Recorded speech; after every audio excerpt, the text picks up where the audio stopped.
Hepatitis B और सी के बारे में बात करेंगे।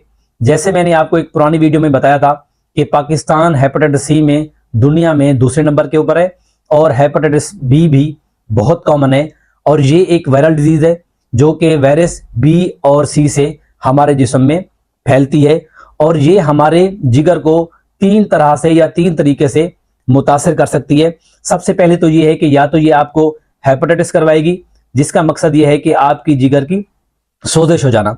दूसरे नंबर के ऊपर है कि या ये आपको सिरोसिस करवा देगी। सिरोसिस का मकसद ये है कि आपके जिगर का सिकुड़ जाना। और तीसरे नंबर के ऊपर ये है कि या तो ये आप में कैंसर करा देगी जिसको हेपेटोसेलुलर कार्सिनोमा बोलते हैं। और आपको पता कैसे चलेगा, इसकी अलामात कैसी होती हैं कि आपके अंदर हेपेटाइटिस है या पॉजिटिव हो सकता है। तो अलामात की बात की जाए तो इसमें सबसे पहले यह है कि आपको बुखार का आना, दूसरे नंबर के ऊपर है कि आपकी आंखों का